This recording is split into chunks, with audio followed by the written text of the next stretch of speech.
السلام علیکم ورحمۃ اللہ وبرکاتہ نحمده ونصلي ونسلم على رسوله الكريم اما بعد فاعوذ بالله من الشیطان الرجیم بسم اللہ الرحمن الرحیم يا أيها الذين آمنوا إن جاءكم فاسق بنبأ فتبينوا صدق اللہ العظیم۔ میرے محترم بزرگوں اور عزیز ساتھیوں، آج کے بیان کا جو موضوع ہے وہ ہے یزید اسلاف و اکابرین امت کی نظر میں، خصوصاً علماء دیوبند کی نظر میں۔ یزید حضرت امیر معاویہ رضی اللہ تعالی عنہ کا مقرر کردہ حاکم تھا۔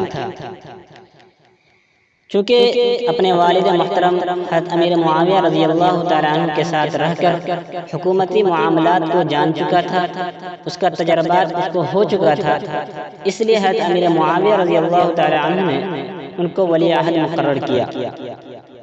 لیکن حضرت امیر معاویہ رضی اللہ تعالی عنہ کی وفات کے بعد ان کا معاملہ کچھ سے کچھ ہو گیا، جس کے نتیجے میں ایک عظیم سانحہ واقعہ کربلا پیش آیا اور آل رسول صلی اللہ علیہ وسلم کا خون بہا۔ میرے دوستو، آئیے اکابرین کی نظر میں دیکھتے ہیں کہ یزید کی حیثیت کیا ہے، یزید کی جو حالات تھے وہ کیسے تھے۔ سب سے پہلے امام احمد بن حنبل رحمۃ اللہ علیہ نے فرمایا کہ یزید ایسا شخص ہے جس سے روایت نہ کی جائے۔ نمبر 2، حضرت ابن تیمیہ یہ فرماتے ہیں کہ امام احمد بن حنبل رحمۃ اللہ علیہ سے پوچھا گیا کہ آپ یزید کی حدیث لکھیں گے؟ تو حضرت امام احمد بن حنبل رحمۃ اللہ علیہ نے جواب دیا کہ نہیں، اس کی کوئی وقت نہیں۔ کیا یہ وہی شخص نہیں ہے جو اہل مدینہ کے ساتھ اتنا ظلم کیا جو بیان سے باہر ہے؟ امام ابوبکر الجساس الحنفی نور اللہ مرقدہ یہ فرماتے ہیں کہ صحابہ کرام اور خلفائے اربعہ کے بعد انہوں نے فساق امراء کے ساتھ مل کر جہاد کیا۔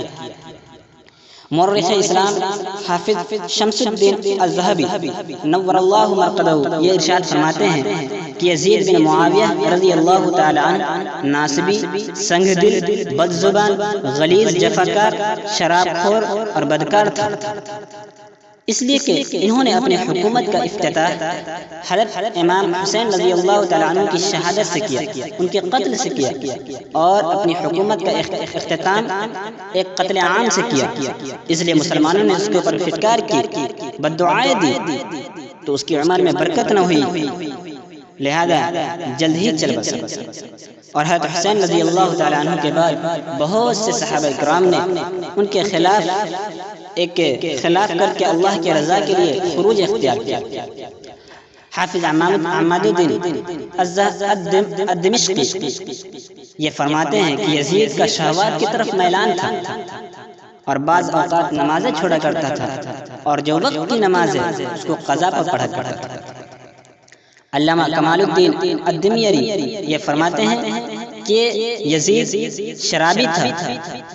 اسی طرح سے حافظ ابن حجر عسقلانی نور اللہ مرقدہ یہ فرماتے ہیں کہ یزید کی جو مخالفت کی صحابہ کرام رضوان اللہ تعالی علیہم اجمعین نے، یہ اس کے ظالم ہونے اور فاسق ہونے کی وجہ سے کی۔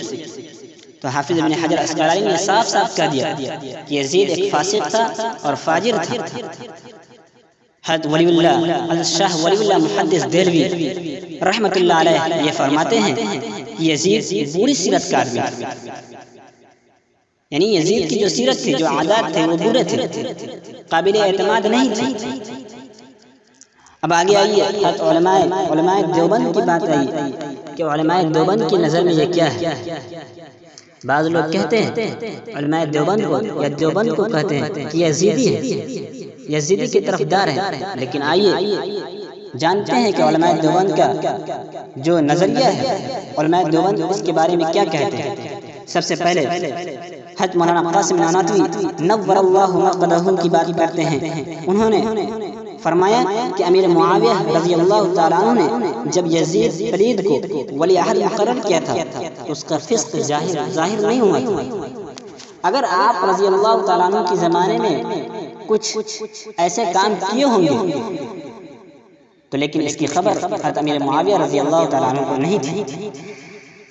یہ تو یزید پلید کہتے ہیں اور کہتے کہ مولانا قاسم نانوتوی نور اللہ مرقدہ فرماتے ہیں کہ یہ فاسق تھا، اس کا فسق ظاہر ہوا بعد میں جاتا.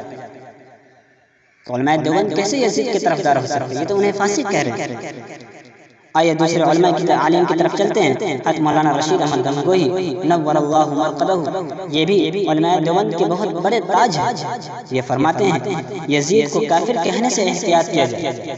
ظاہر سی بات ہے ایک مسلمان ہے اگرچہ گناہ کبیرہ کا ارتکاب کر لے، اس کے باوجود وہ کافر نہیں ہوتا. تو اس کے کافر کہنے میں احتیاط کیا جائے. لیکن آگے ارشاد فرماتے ہیں کہ فاسق ہونا بے شک ہے، یعنی فاسق ہونے میں کوئی شک نہیں ہے، فاسق ضرور تھا.